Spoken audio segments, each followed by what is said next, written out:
Bienvenue dans cette nouvelle édition du QG News. Voici les titres de l'actualité. Effervescence en Ouganda. 15 millions d'électeurs votent ce jeudi pour des élections législatives et présidentielles. Les scrutins placés sous haute sécurité. Au Niger, par contre, les candidats au scrutin présidentiel du 21 février ont encore quelques heures pour faire campagne. Focus sur Maman Kassoum Mokhtar dans ce journal. Et puis développement des infrastructures sociales en Guinée équatoriale, écoles, centres de santé et logements sociaux sont en cours de construction. Mais avant de développer ces titres, les dépouilles des soldats guinéens tués à Kidal sont arrivées ce mercredi à Conakry, où un dernier hommage national leur a été rendu. Une cérémonie présidée par le président Alpha Condé, qui a interpellé les membres du Conseil de sécurité de l'ONU pour la protection des casques bleus guinéens engagés dans le combat contre les djihadistes au Mali. Journée de vote ce jeudi en Ouganda. 15 millions d'électeurs sont appelés aux urnes pour élire leur président et renouveler le 290 députés. Des élections perturbées par d'importants retards, notamment à Kampala, la capitale. On fait le point tout de suite avec notre envoyé spécial, Paul de Singwe. Les bureaux de vote ont ouvert leurs portes dès 7 heures du matin pour certains et avec un petit retard pour d'autres, des retards d'1 à 1 heure et demie, liés, nous dit-on ici, à la livraison tardive du matériel électoral. 8 candidats sont en cause pour ce scrutin présidentiel ici à Ouganda. Tout d'abord, le président sortant Yoweri Museveni, Abed Bouamika, Amama Mbazi, l'ancien premier ministre, Benon Birao, Joseph Mbariri, Kiza Besigwe, l'opposant historique Venancio Bari et seule femme au départ de ce scrutin, Maurice Valoubé. Je viens voter pour mon candidat et espérer un changement en Ouganda.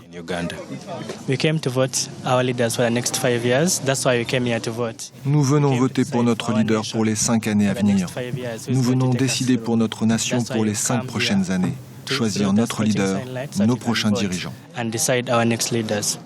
Je viens voter pour mon candidat et je crois que cette fois-ci, mon vote sera pris en compte. Pour ce double scrutin, ici à Ouganda, 28 000 bureaux de vote ont été créés à travers le pays pour permettre aux électeurs de choisir leur futur président de la République et 290 députés pour l'Assemblée nationale ougandaise.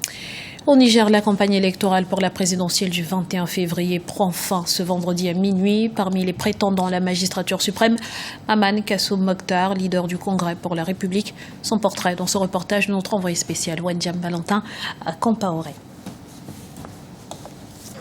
Kassoum Maman Mokhtar, dernier ministre de la communication de Mamadou Tandja, est candidat pour l'élection présidentielle au Niger.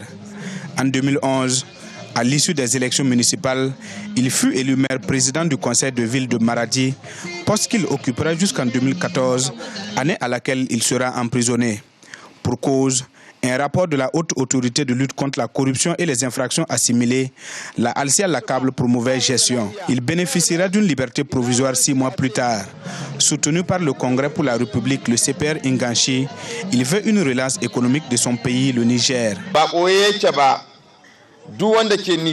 Au moment où je vous parle, le Niger est le dernier pays au monde et cela n'est pas honorable pour nous les Nigériens. Nous à Inganchi, nous avons un programme pour construire ce pays.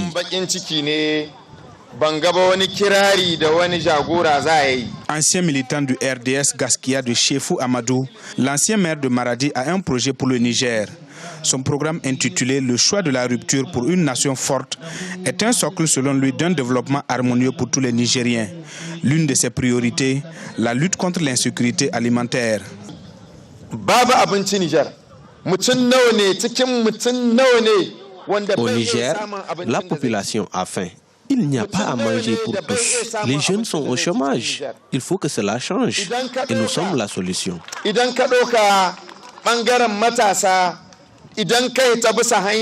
L'amélioration des services publics ainsi que la relance de l'économie tient à cœur aux natifs de Maradi, la deuxième plus grande ville du Niger, située au sud du pays. Né le 16 octobre 1978, il est titulaire d'un master spécialisé en communication et développement durable. Candidat pour la première fois, il veut mettre ses compétences au service de son pays, le Niger, s'il est élu au soir du 21 février 2016. À noter qu'un arrêté autorisant le vote par témoignage a été signé ce mercredi par le président de la Commission électorale nationale indépendante nigérienne. Une mesure qui suscite une vive controverse à 4 jours de l'élection présidentielle. Sachez en outre que vous pouvez suivre tous les soirs sur notre antenne et en direct de Niamey nos émissions spéciales quotidiennes consacrées à ce scrutin. Un journal de campagne à 19h30 GMT, le débat des présidentielles suivi d'un débriefing des experts à 21h30 GMT. En Zambie, le président Edgar Lungu fait du redressement économique son cheval de bataille, une tâche qui s'avère difficile tant la conjoncture est mauvaise suite à la chute vertigineuse de la monnaie nationale. Explication avec Alioune Guindo. La crise économique au cœur des préoccupations présidentielles zambiennes.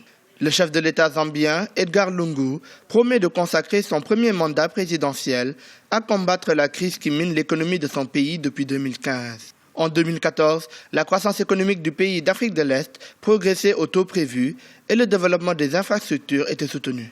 La crise subie par l'économie zambienne touche particulièrement le quotidien des populations à cause de l'inflation des prix. L'économie s'est particulièrement dégradée l'année dernière. Les prix des produits de première nécessité sont beaucoup trop élevés et notre monnaie est trop faible, ce qui ne fait qu'empirer les choses.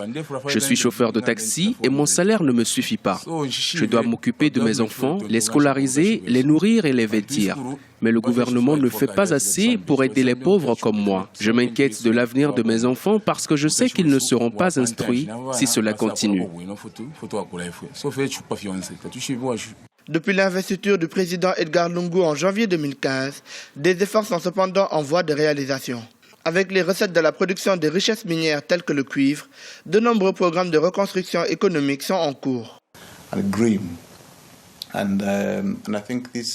Au niveau macroéconomique, les indicateurs sont très mauvais et je pense qu'il n'y a pas lieu d'accabler ce président. 12 mois au pouvoir, c'est très peu bien sûr. Le nouveau gouvernement a contribué au développement des infrastructures et mis en place des programmes qui sont en cours. Les gens sont vraiment préoccupés par les prix qui sont très élevés. L'inflation est très élevée.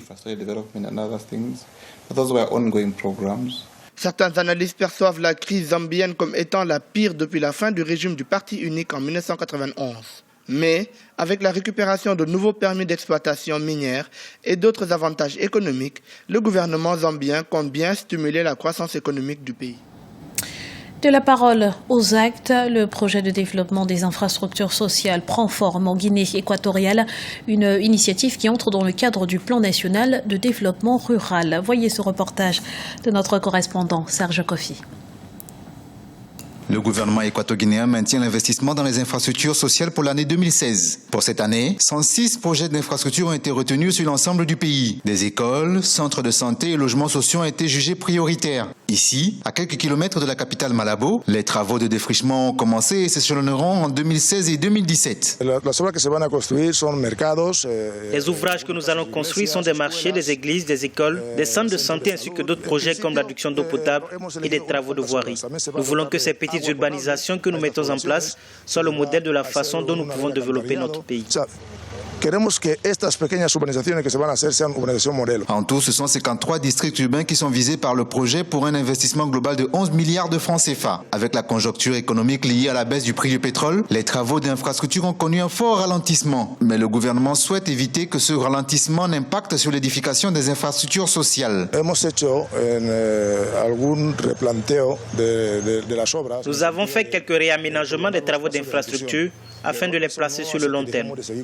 La crise ne nous empêche pas de poursuivre les constructions. Le gouvernement a son programme de développement et des ressources ont été mobilisées pour cela. Malgré la crise du pétrole, nous continuons. Nous continuons en résolvant les préoccupations des populations. C'est un travail qui ne s'arrête pas.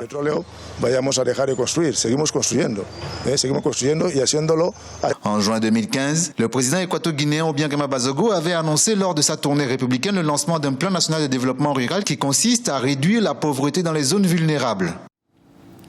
Ce journal a été réalisé par l'ensemble de la rédaction. Merci pour votre fidélité. Retrouvez dans un instant une nouvelle édition de l'actualité sur Africa 24.